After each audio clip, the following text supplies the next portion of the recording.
What's up, Foodie Farm? So today I'm actually stepping out to the kitchen and I'm going to be entering somebody else's kitchen. Last year we visited Sharlene in Divali, Nagar, and we were amazed by her barfi cake. So we said we had to check out to get the secrets behind this barfi cake and also see how she goes about making all her other Indian sweets. So here we are in the beautiful southern part of Trinidad and Tobago. We're going to spend the day with Sharlene. Good morning, good morning. Good morning, Chef Sean. Hi Sharlene, how you going? I'm good. So we're going to be spending the day with you today. Sharlene, we're so happy to be here. Happy that you opened up your kitchen to us. No problem. Of course, you know, like I told them just now, we were blown away by the barfi cake. So we're here to learn the secret. We want to know all the little ins and outs of the barfi cake and what else are you going to be showing us today? Okay, well, we're gonna be showing you milk barfi. We're going to be showing you rice pera. Yeah, I'm also going to be showing you how to make laddu, and you will be seeing me making the barfi cake. You'd also see me making kurma, gulab jamun, and a few other stuff. Yeah. So everything we make today is for me, right? Just to be clear, so we have this on record.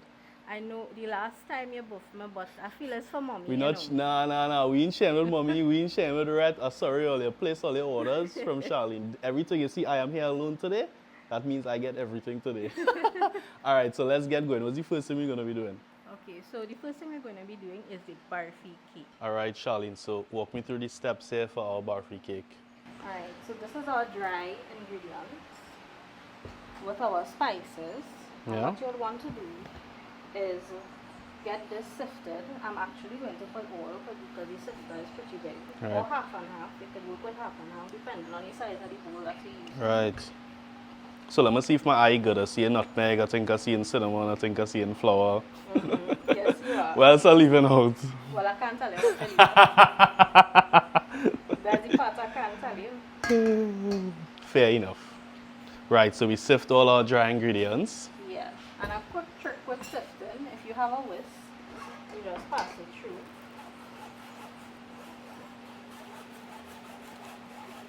Right? Usually pass the whisk through when I'm coming down to the end, where the lumps are, so it will just Yeah. without having to put my hands into the flour. So what made you come up with this barfi cake? I just wanted to create something new, something that would be mine. And I know I saw foreign barfi cake recipes, but I was like, how can I put a local twist onto this? And I use local branded ingredients, to be very honest with you. And I don't want to say it was a mistake, because I did test out the recipe, but the mistake on that day was the one that actually came out perfect. Really? Yes. You see how funny things are? So this is our leavening agent.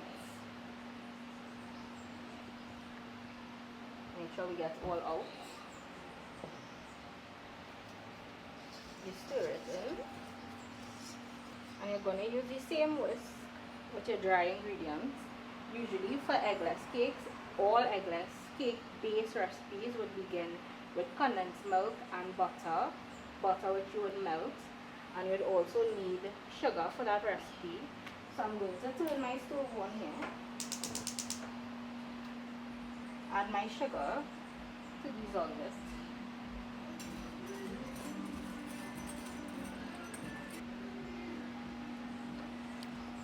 So the goal here is just to dissolve the sugar. We're not trying to dissolve the sugar with the milk and the butter. we're not trying to bring this to a boil, reduce. It's okay if it begins to simmer. Nothing wouldn't happen. Nothing severe would happen, by the way. But you just really want to dissolve the sugar properly and get the condensed milk incorporated with the whole milk. Right, so once the oven is preheated, you want your oven preheated because you're just going to add your liquid to your dry and immediately in the oven. Immediately in the oven. How are you combining it? Are you using a stand mixer, a whisk, a wooden spoon? So, you know when you make egg cakes, I think most chefs or pastry chefs would probably use this trick. Because if you're making a chocolate cake, you would prefer to not mix it with a mixer to keep the moisture in the cake. You'd also not want to mix this with a cake mixer because of the moisture, the texture, the lightness, the fluffiness. It would remain in the cake, the consistency of the cake then. All right, so once your oven is heated at 335, because we're stealing this recipe. What's the next step? You just add your wet ingredients. Yeah. And you want to stir this first. Again, as I said, use a whisk. Okay, so not a stand mixer, not a wooden spoon, No. not a spatula, No. a whisk. You want that elbow grease. Especially if you have to lose a few pounds like me. Work on the elbow. So, Right, so once you give this a mix, the next step is to... well, we want this to incorporate a little better than this. Mhm. And then I'll show you the next step. What kind of consistency you're looking for here with the batter? I would say a pancake batter ready. But that is the closest consistency I could describe it to. Okay. And this is the secret ingredient here. Oh wow, so just some liquid something, y'all. Yeah. You're not too sure what that is. No. Would I say what it is? I don't know, would you? Maybe if somebody did. You all heard that, right? So for the right price, she'll share it. So where did this whole cooking passion come from, Sharlene? From years, I mean a lot of years, from being at school, even getting an award in school for food and nutrition. I always love cooking. Cooking and music that's a part of me. So was it something that you kind of grew up with, cooking with mom, cooking with granny? How was it?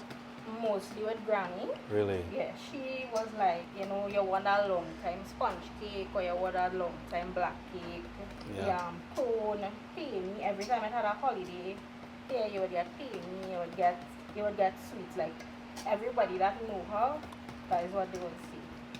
Now you don't want to overbeat it. And if you do see very tiny lumps, it's okay. It actually wouldn't come out lumpy after baking. But you do want to scrape the bottom of your bowl just as any other cake that you're mixing. You just want to make sure that you get to the bottom. So like any batter, we try and incorporate all the dry ingredients, all the wet ingredients evenly, no clumps, no lumps. Yeah, if there is a little something, like you would see 1 or 2 little spots, nothing would happen. The cake would bake perfectly even with that. Reason being too, you don't want to overmix this. And the other reason for mixing immediately and getting it into the oven is because we use baking soda in eggless cakes. Okay, so we're going straight into the pan. So was this pan greased, floured? Grease and flour. Greased and floured. Yeah. Okay. No wax paper was added because these would come out as slices. Slices? Charlie, remember we said we're not sharing this one, you know? Well, I mean, you could have all these slices, you might get about 15 slices. And I want mommy to see this pan. Oh Lord, here the back and So after mommy see this video, she could fight you for this. Sharlene, why you have to do me that? Because I know she loves this cake. I know some of you may say don't do this, but you do tap it about, well, that was like 8 times. Just to get some of the bubbles out. Straight into the oven.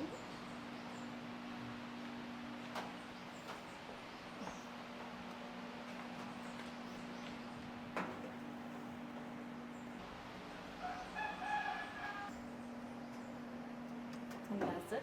Now, depending on the size of the cake is how long it will take. So, we have the little one and we have the larger one, so we just have to pay attention to that.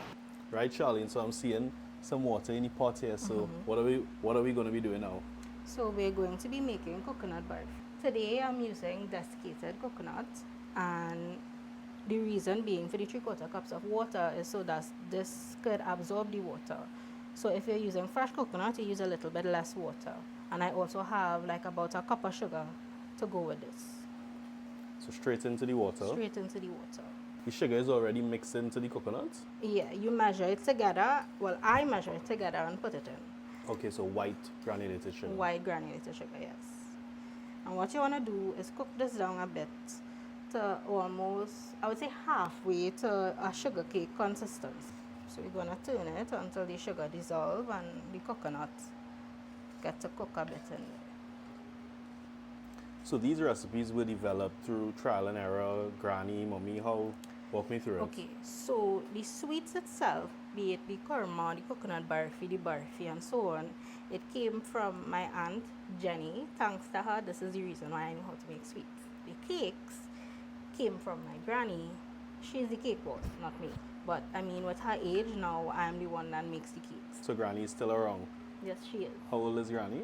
Granny is 84. Oh, wow. Young 84. She still cooks. She's still so vibrant. You all will meet her soon. Right, so what consistency we looking for here, Sharlene? So once the sugar is dissolved, we just want it to cook down, as I said, let me say like halfway to what sugar cake would be. So we're just gonna let this simmer for a while on medium to low heat. You know what I love about your methods? It's very Trini. You know, like there's nothing too precise. You know, it's all about, and that's the beauty about cooking. You know, a lot of people, because I think last week Sunday I had to answer this question where somebody asked me for a recipe that mom and I made, and I told them, I was like, there is no recipe. Like we're cooking with our eyes, our nose, our taste. True. I do create recipes. Like I would use what I learned from my grandmother or my mom or my aunt and create recipes. Like the kurma has a recipe, the gulab jamun has a recipe. The reason for that is when you have to make large quantities. But the coconut barfi really doesn't have a recipe per se because, I don't know, this is just how we make it all the time. Well, I But guess it does have a recipe, but the recipe is in your head. You know? But for the amount, you would have an average. Right. Yeah. Because you know, that's how all our grannies used to cook. You know, just by That's right. sight and taste. Right. You know, they didn't have any written recipes. All right, so this is starting to simmer now. And you can smell the coconut, which means it absorbs all the liquid and the sugar. But you want it to cook more. You don't want it to be this runny. Yeah? Okay. Okay, so it's thickened up a lot. So this is the part where you would add, this is a bit of coconut essence and a very tiny bit of vanilla because you don't want to change the color of the barfi itself. You use about, I would say, a teaspoon worth of ginger. Make sure it's really fine. This is the important one, elaichi or cardamom powder. Again, about a teaspoon. And this one is the secret. This is Granny's spice grater. How old is this spice grater? Older than me, long before I was born. Really? Yeah. So we grate straight into the pot. Again, we don't want too much. We just want the nutmeg more for fragrance. So that's just enough. And if I had to tell you like an amount, I would say like 1/8 of a teaspoon. Now you see it's close to that almost sugar cake consistency. This is where you would want to add, well, start adding the powdered milk, sorry. So you don't add all at a time. Eventually I'll have to put down this bowl and hold the pot. Because of how thick it will get. Yes. Right, but take your time. Go on slow heat if you have to, if you're not accustomed to doing this. Yeah, I think a lot of these or some of these sweets tend to scare people. Yeah, this is something, it's way easier than milk barfi. All you have to do with this is take your time and it will come out perfect every single time. Smells amazing. Yeah.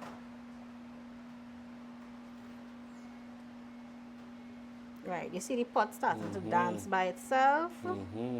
Right, so I will put down this bowl until I know I need it again. Grab a cloth and hold on to this pot. More elbow grease.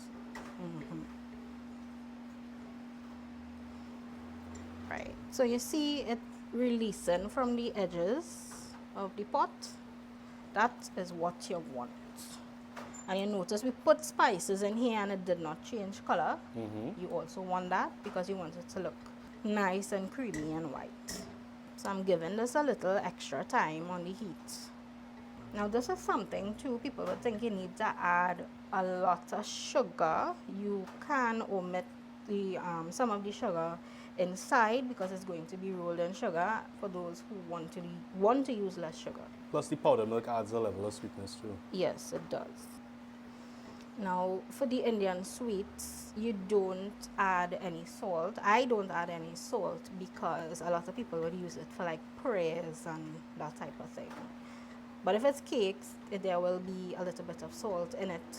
Salt is what is used to enhance flavors, especially with desserts, it does wonders. So I'm going to turn it off, still turning it a bit in the pot. Let it cool down here a bit for me. Now you see how much turning you have to do, eh? Me, I just sing, but Sing? yeah. But since I hear you in sing, I do. That's my two talents, cooking and singing. really? So at some point you're gonna sing for the viewers here today. Maybe I would. Lovely. Yeah, I sing for my grandma too, you know. Now and then we'd sit together and we'd sing together. So you see how it tighten up here? Yeah. This is the consistency that you want. If it isn't doing that, you just add milk powder, quarter cup at a time until it gets like this. So we immediately want to empty it. It would cool down, so you'd be able to roll it. But it needs to cool down because you're not going to touch it like this with your hand out here. You'll burn your fingers off. So we're halfway through, so we're going to check the cakes, especially the smaller one.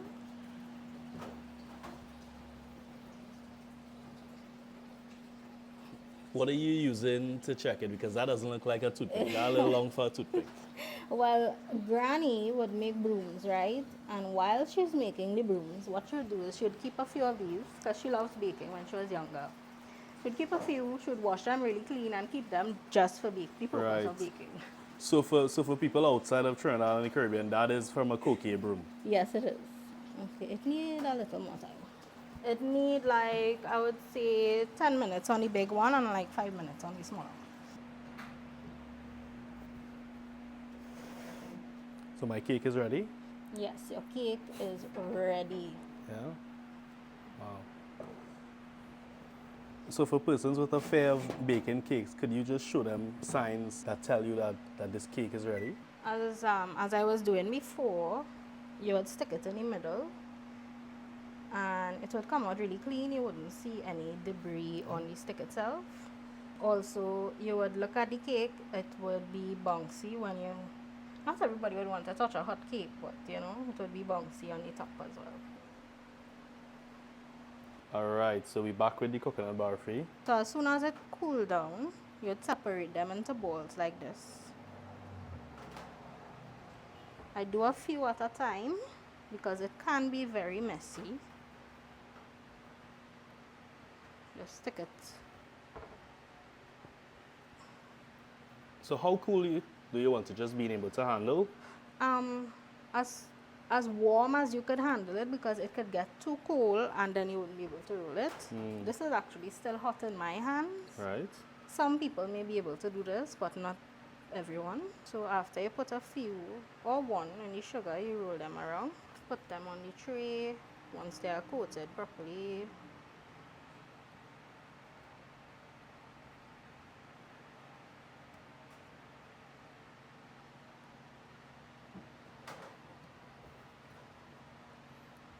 Right, and off camera, you were telling me what you used to prevent it from sticking to your hands? Well, all you need to do is put some ghee or just oil. An oil that doesn't have a flavor, obviously, like vegetable oil or coconut oil would work. So just topping it here with what? Chopped cherries. You could buy the cherries chopped, or if you purchase the whole cherries, you chop them yourself. Yeah. And So aside from coconut, you could flavor this with anything else? you could use coconut and pistachio together Okay. and create this and still use your red on top. It would just be, well, even with the pistachio nut itself, you would have to color it green, and then it would be like green with the red cherries on top. Right. Yeah. All right, Sharlene, so what are we doing now? Alright, so we are rolling ladoos.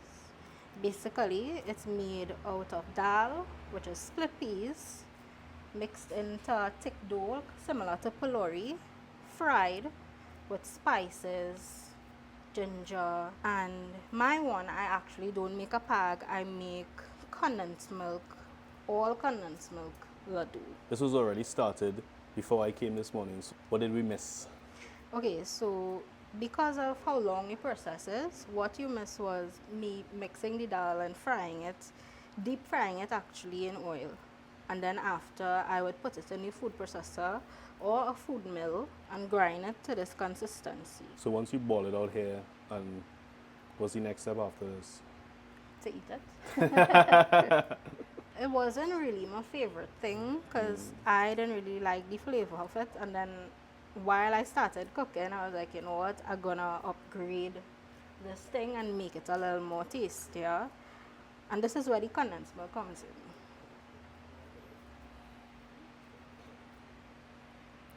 Alright, so now we're going to make rasgulla, as you can see here. This is milk powder, a little bit of flour. I add spices to mine, that's the Trini touch, right? Usually they wouldn't add spices into here, but I do with mine, right? So we're gonna make the syrup for the rasgulla. Here we will add sugar, white sugar. This is regular water in the pot? Yes, regular water. About 6 to 8 cardamom pods. Just let that heat up and let the cardamom infuse in the sugar syrup. It would get a little thicker, but you don't want it too thick because you want it to absorb into the rasgulla. Okay, got it. So the rasgulla, right, so obviously the rasgulla is already made. Yeah, so you would have made this Earlier today. Okay. Yeah. So normally, what would your process be? You will make the syrup first or the rasgulla first? If I like a day like today when I have a lot of things to fry, I would do all the frying first, and then I would start to make one syrup after the next. Now you see the sugar has almost dissolved there. You want this to come to a boil, so we're going to leave it to come to a boil, and then we'll add the rest of the ingredients. So you see now that it's boiling, what you'd want to add is some rose water, and I know I have cardamom in here, but I also have some cardamom essence. A lot of times you add things really for the scent or smell, not so much for just the taste, although we want the taste to be really good. You can slice ginger. Usually when I'm selling it, I would put sliced ginger, but as it's home, and this is how they like it at home, I would add some of the grind one. And the thing with this syrup is a little bit goes a long way when it comes to spices. Now you can add more things, but this is the more traditional way minus the ginger. But we like it with ginger, so I make it with ginger. To me, like ginger and cardamom is a must. Well, obviously cardamom is a normal one, but ginger. When we make turmeric tea home, like what they say karaha, we tend to add the cardamom in it also. Not everybody would do that, but we do. Now what I would usually do here is add this while it's boiling and cover it. You carefully, let's make sure don't splash here. You carefully add the balls into the pot. You don't really need to stir it because you know it's just going to soak up everything. Right. This is what I would do. I would give it like 2 minutes and turn off the heat and leave it in there. So 2 minutes with the heat on, turn off the heat, Yeah. cover. Some people would actually pour the syrup over the rasgulla and leave it, but I tend to do this because I find it makes it a little more tender and you know it soaks up a little more. So this is what I would do. You see how it starts boiling there? Yeah. This is when I would turn it off and cover and forget about it. So here we have gulab jamun and kurma already fried. Gulab jamun is a dough made out of powdered milk, flour and other spices. And kurma is made out of flour and enriched dough with butter. This one is crunchy kurma, so you know there's a lot of butter in the actual dough itself. Alright, so we're going to make the pag, which is also known as the sugar syrup, for the kurma and the gulab jamun. So we're just going to turn on the heat. So there's water already. There's water already in there, but you don't want to put too much. You just want to put enough to dissolve your sugar. So the goal here is to dissolve the sugar. To dissolve the sugar. What about the water? Are we allowing some of the water to evaporate? Yes, you are. You want it to get thicker, and then you will also test it. For me, I test it on a plate. Everyone has different ways of testing it. So we're just waiting for this to come up in temperature now? Yes, so now we're going to add our cardamom, about a tablespoon for this amount, our spice, and again, in this house, we love ginger, so we're going in heavy with the ginger. 2 tablespoons maybe. You just let it come back up to a boil, And then I'll show you how I test it in a few minutes again. Alright, so you see how it have small fine bubbles. Also you'd realize that it will get a little more quiet while it's boiling as well. The edges will also get a little bit harder. That is also an indication that the sugar, you know, it will form when you throw it on the gulab jamun and the kurma. Now again, I don't use the threading method. I will take a plate. Alright, so the test with the plate is really simple. You just put a drop onto the plate and you wait a few seconds. I would usually tilt the plate, and if it runs really slowly like this, I would also check with my hand, and if it's sticky and making a thread like this, I know it's ready and I'll throw it in the kurma and gulab jamun.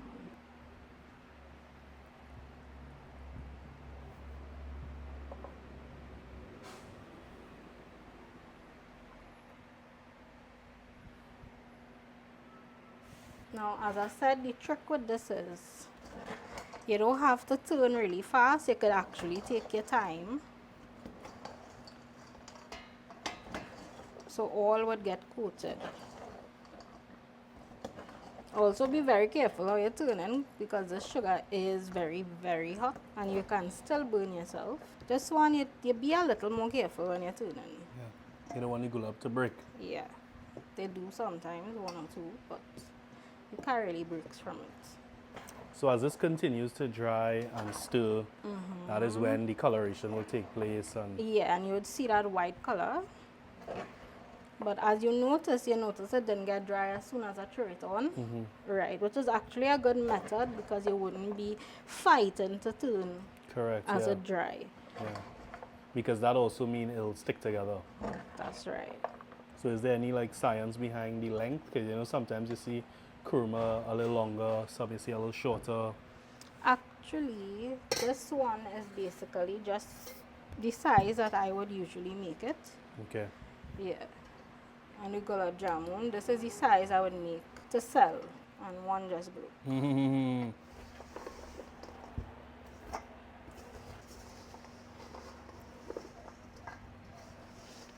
So now we're going to do the buttercream for the barfi cakes.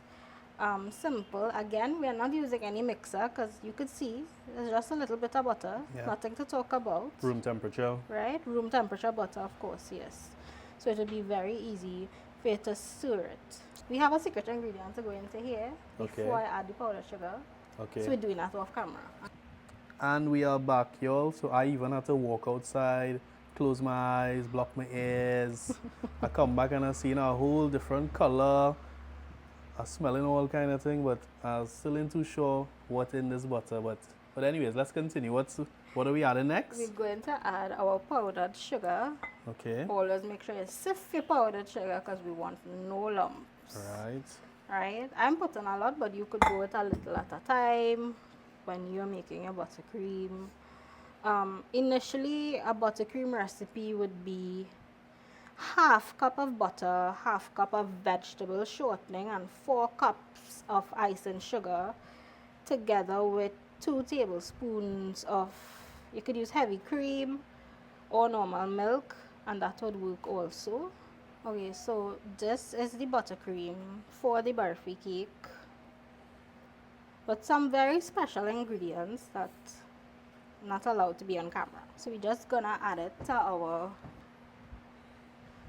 sheet pan here. So what type of consistency we looking for in the buttercream? Just like a traditional buttercream consistency? Yeah, I go a little bit softer because of how I'm going to be spreading it onto a sheet cake, but basically, yeah, close to that. So this was a trial and error recipe. Like, what's the story behind this recipe? I was actually trying to create something new to take to the Nagar last year, and this just happened. I was sitting, thinking, everybody does have something crazy, or, well, not crazy, something creative.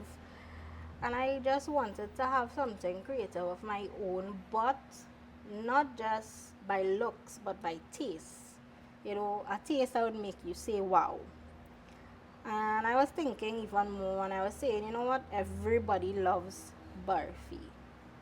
Why not create my own version of barfi cake? And I did try out recipes, one or two, and this is the one that worked. The buttercream was the recipe that actually worked out instantly upon making it the first time, but the cake I had some trial and error there. And all I do is make simple lines, so after you slice it, it would look, somewhat neat.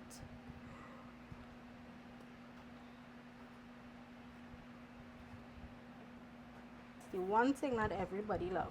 What's the story behind the round sprinkles being used instead of the longer ones? I mean, I see, people use it, the longer ones, but I think this is more of a traditional thing from years gone by. Mm-hmm.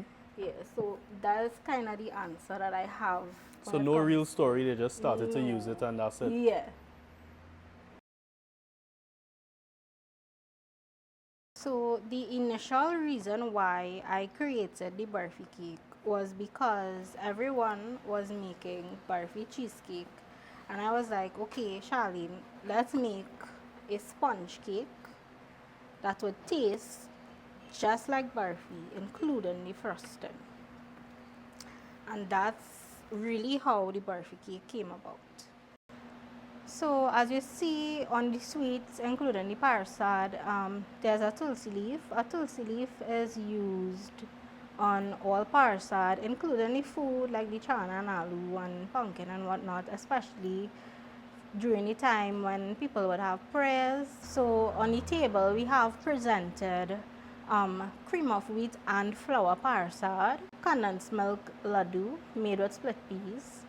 We have milk barfi, which we also have the rice pera. We have kurma, also gulab jamun.